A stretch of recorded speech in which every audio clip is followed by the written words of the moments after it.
Actualité du 13h15 à Tanguiga, dans le département d'Apelgo, le désespoir pour les villageois et leurs voisins. L'eau du barrage qui leur permet de mener les activités de production a tari alors que les spéculations n'ont pas encore bouclé leur cycle. Comment les maraîchers se débrouillent pour sauver leur récolte, Aboubacar Sagnan nous racontera dans ce journal. Et puis, pour la première fois, les membres de la secte Boko Haram sont entrés au Tchad. Ils ont attaqué un village à la frontière. Et au Nigeria même, les habitants sont terrorisés. Mesdames, Messieurs, bonjour et ravi de vous retrouver. Mais pour commencer, la politique, l'UREFA, l'Union des révolutionnaires pour le Faso, un regroupement de 3 partis sankaristes créé en octobre 2014, fait sa rentrée politique à Ouagadougou.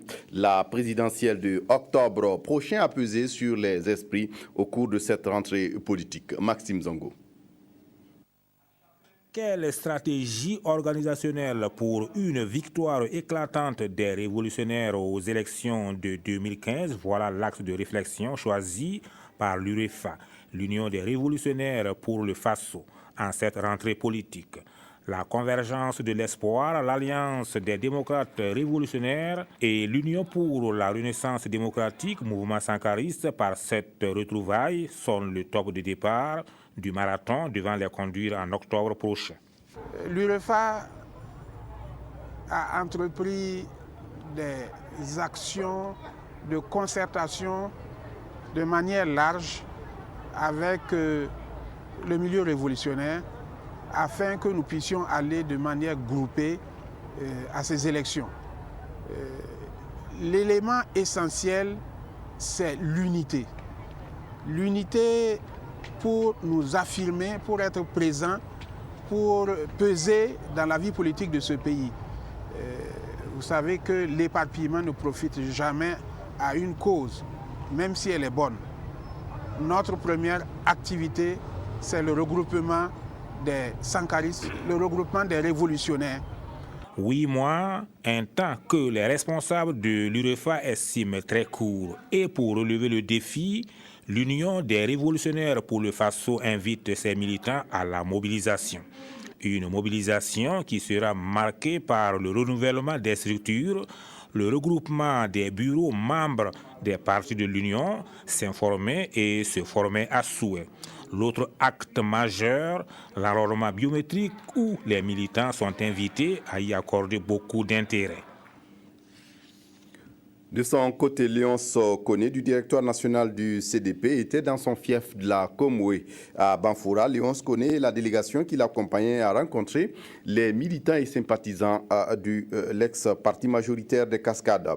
3 mois après les événements de fin octobre 2014, pardon, réconciliation et remobilisation étaient les mots qui ont dominé les échanges. Simplice Barreau, sur place à Banfoura.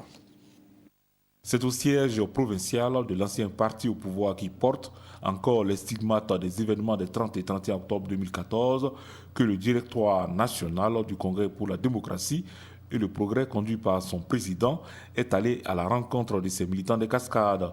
Léonce Koné et quelques membres du bureau politique national du CDP ont tenu à remercier les militants pour leur détermination à poursuivre la marche du parti et surtout leur rappeler les enjeux à venir, c'est-à-dire les consultations électorales d'octobre prochain, la présidentielle et les législatives.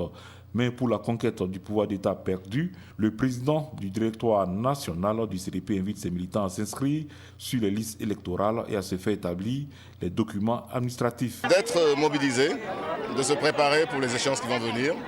D'abord pour la phase d'enrôlement qui va s'ouvrir, parce qu'il faut avoir les pièces qui sont nécessaires pour pouvoir exercer son pouvoir de citoyen, donc pour voter. Donc ça, c'est la première étape. Et puis ensuite d'être mobilisé pour la campagne, pour gagner les élections qui vont venir. Au-delà de la remobilisation des troupes dans les Cascades et dans les autres contrées du Burkina, le CDP envisage la reconquête du pouvoir d'État à travers la signature dans les prochains jours d'une alliance avec certaines formations politiques. Nous étions déjà dans une alliance avec différents partis de la majorité présidentielle, de la mouvance présidentielle, du Front républicain. Ces organisations ne sont plus, elles sont devenues obsolètes. Le contexte a changé.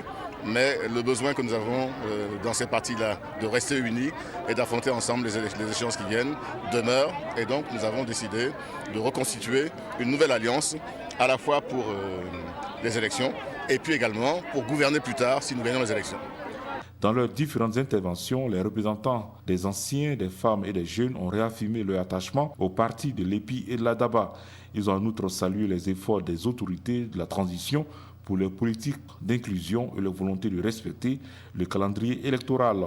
À son arrivée dans la cité du Paysan Noir, la délégation du directoire national du CDP a tenu à présenter ses hommages au chef coutumier de Banfora.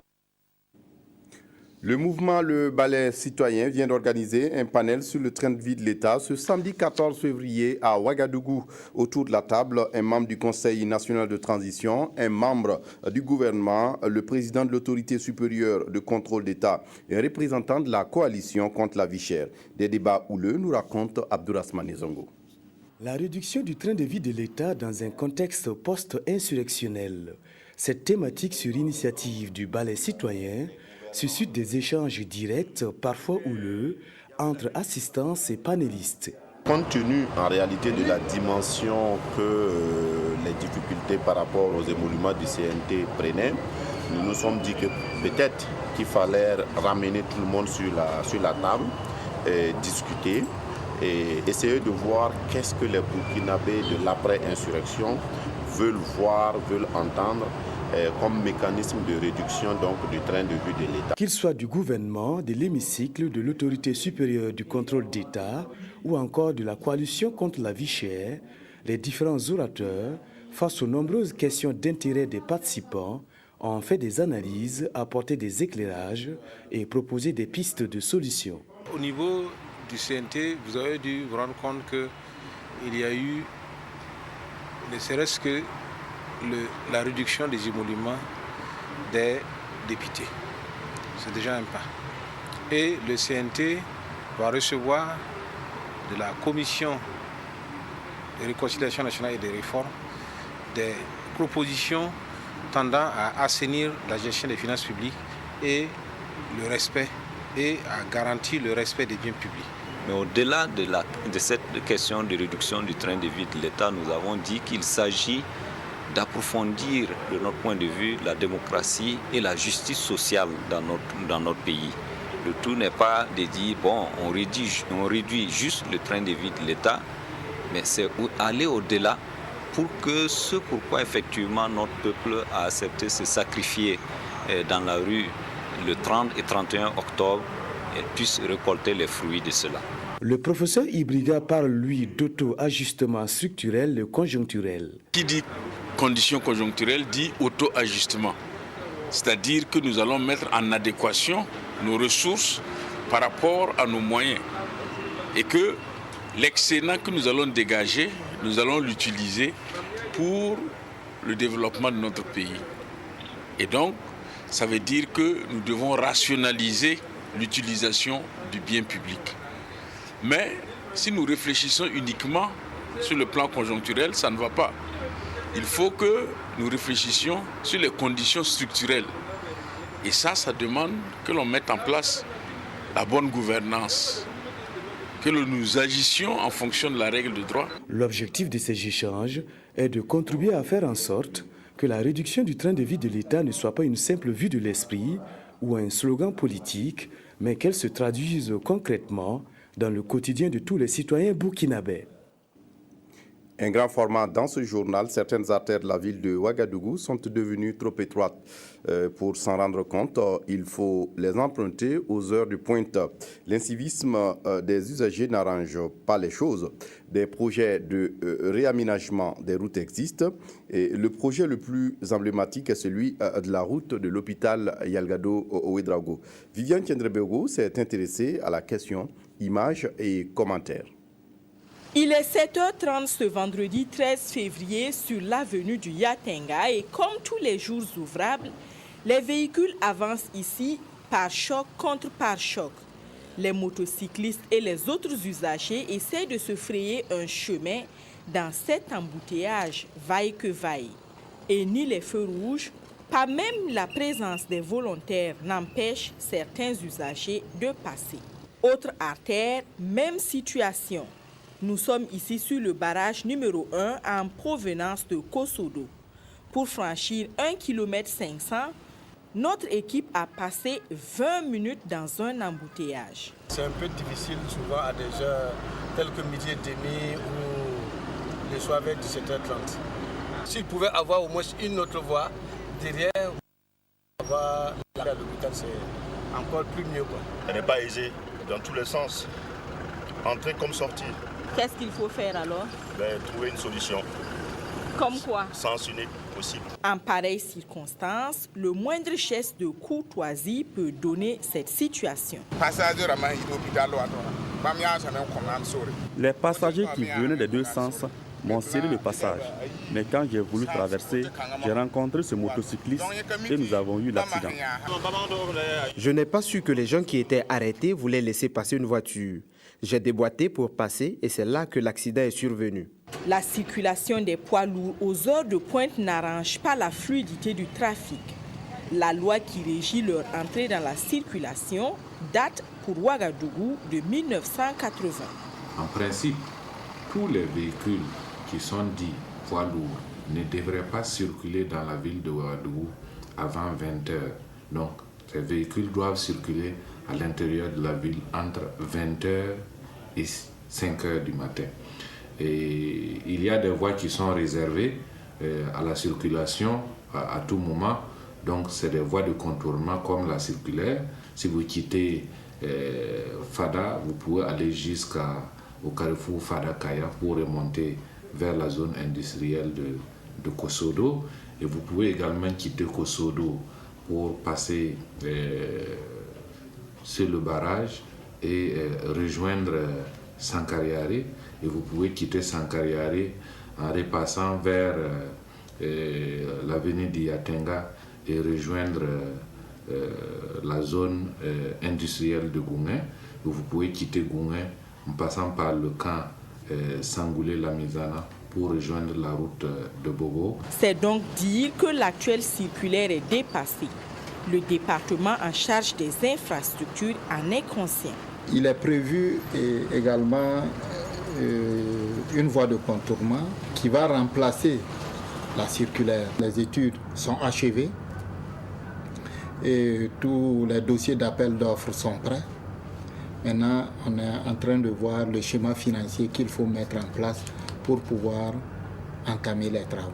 Le projet qui est en cours de mise en œuvre est celui du réaménagement de la route de l'hôpital Yalgado-Ouedraogo. Nous avons acquis auprès de la Banque Ouest africaine un accord de financement d'un montant de 22,347 milliards de francs. Et la BOAD contribue pour 83% et l'État burkinabé pour 17%.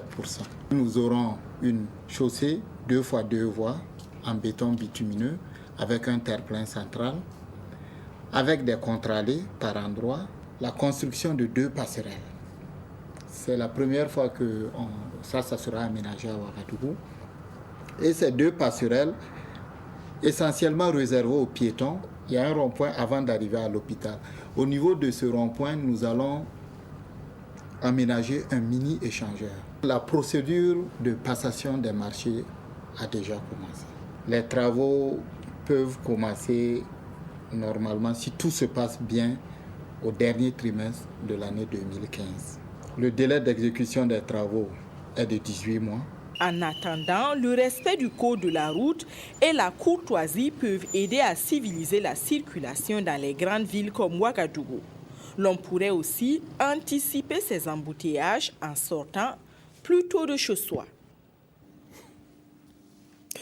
L'Allemagne soutient des projets d'aménagement de périmètres irrigués dans la province de Yoba. On y cultive le riz et pratique la maraîchiculture. Ce 14 février 2015, l'ambassadeur de l'Allemagne au Burkina a effectué une visite de terrain, nous raconte Isiaka Nana sur place à Gawa. C'est une sortie pour visiter les réalisations de la coopération allemande dans cette localité. Première étape de cette tournée, le bassin versant de Dadoné. Sur ce site de plus de 2900 hectares, aménagé depuis 2008, est mis en place un cordon pierreux avec l'appui du PDA, le programme développement de l'agriculture. Une stratégie utilisée pour protéger le sol contre l'érosion et l'écoulement des eaux. Deuxième étape, le bas-fond risicole de plus de 26 hectares où travaillent 110 personnes avec un rendement moyen annuel de 4 tonnes à l'hectare.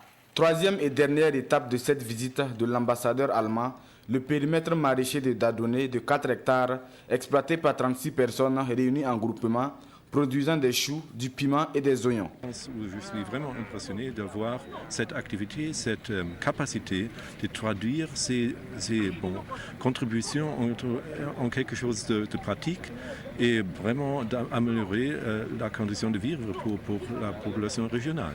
Ces aménagements bénéficient de l'appui technique du PAPSO, le programme d'aménagement des bas-fonds dans le sud-ouest et la Sicile. Ces ouvrages, il faut dire Dieu merci, ça nous a changé beaucoup de choses. Ça a changé la vie. Vraiment, tous les jeunes que vous voyez ici, auparavant, ils n'étaient pas là.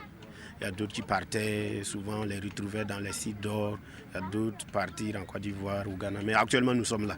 On s'est débrouillé ensemble. Toutes ces réalisations de la coopération allemande ont pour objectif de contribuer à la réduction de la pauvreté en milieu rural par une meilleure utilisation et la mise en valeur du potentiel agricole. Les maraîchers du village de Tanguida dans le département d'Apelgo et des villages environnants sont dans le désespoir. L'eau du barrage qui leur permet de mener des activités de production a tari alors que les spéculations n'ont pas encore bouclé leur cycle.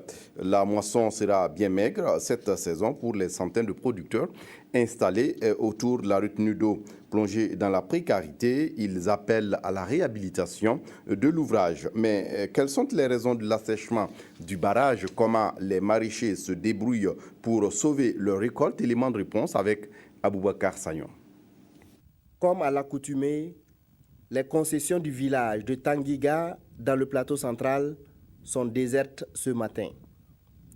Agriculteurs pour la plupart, les habitants sont déjà dans leur champ d'oignons. Bien qu'ils aient le cœur à l'ouvrage, ils ont le moral dans les chaussettes, car depuis quelques semaines, l'eau du barrage autour duquel ils mènent leurs activités de production a tari. Des 450 000 mètres cubes d'eau, il ne reste qu'un étang d'argile et de boue. Les producteurs le savent, cette année, les récoltes seront mauvaises, si récolte il y a. L'eau nous manque. Comme les oignons là, c'est 90 jours. Mais maintenant, ça reste 50 jours pour récolter. Mais l'eau est finie.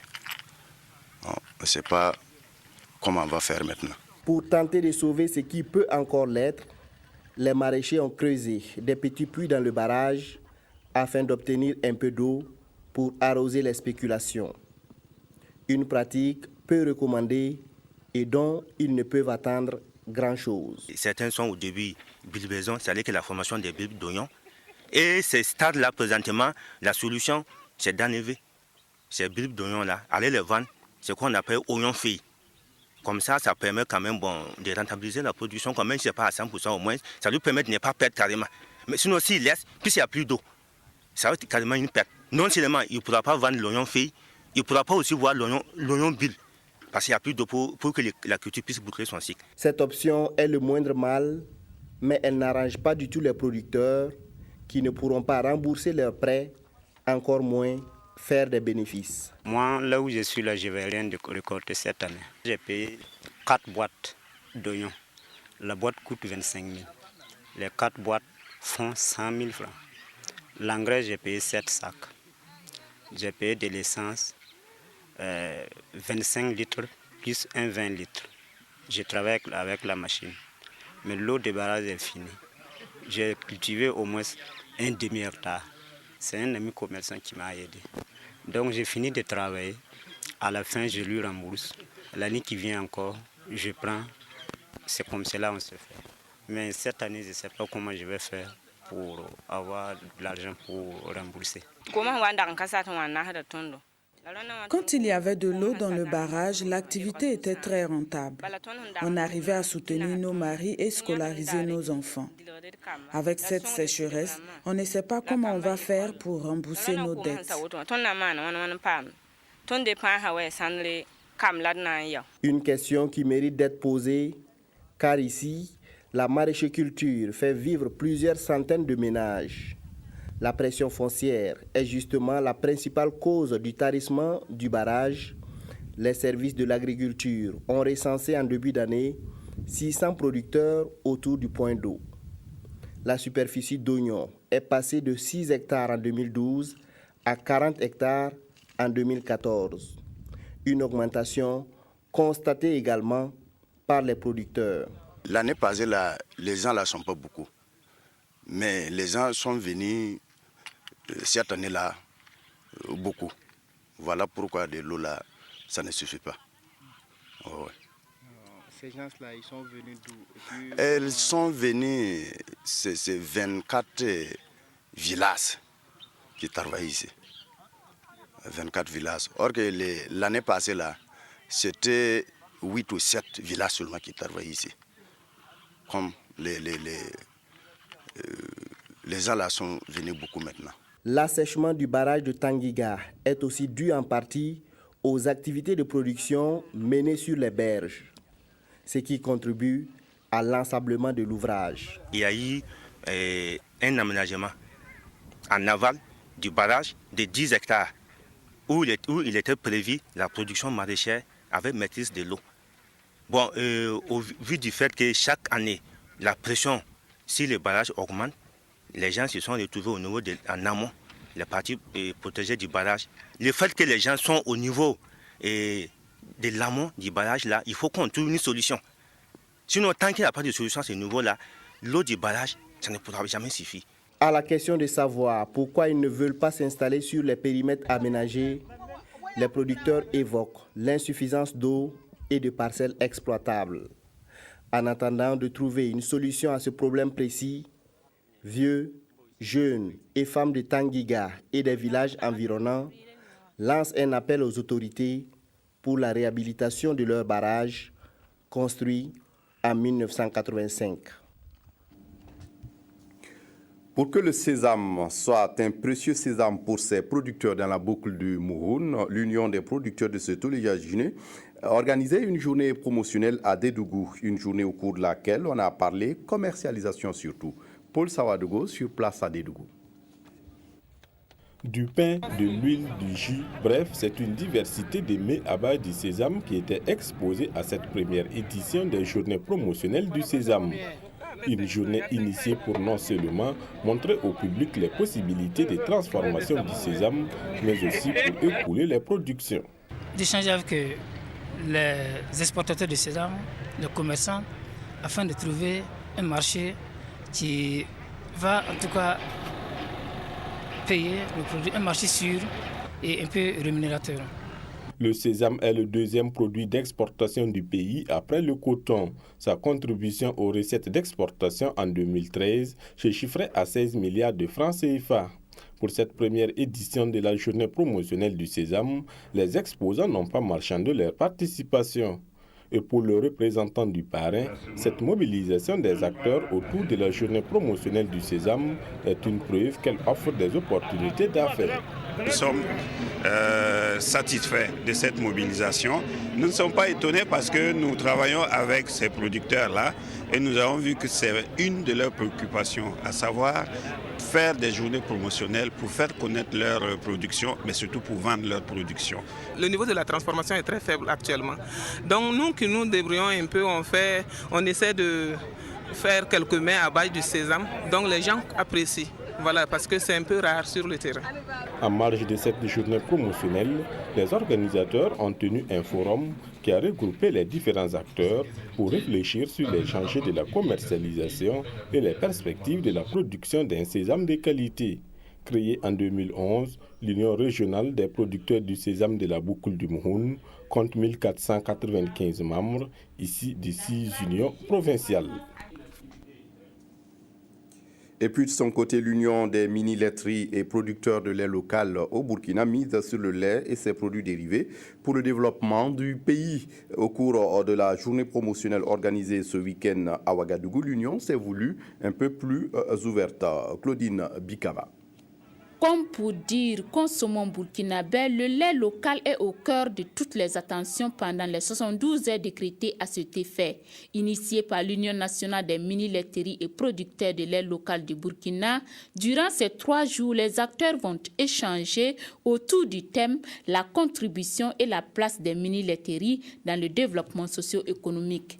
Une filière soutenue par l'État. En 2010, notre département a adopté un programme national de développement de la filière lait. Ce programme-là a connu un début de financement en 2014 avec le soutien de la Banque islamique de développement.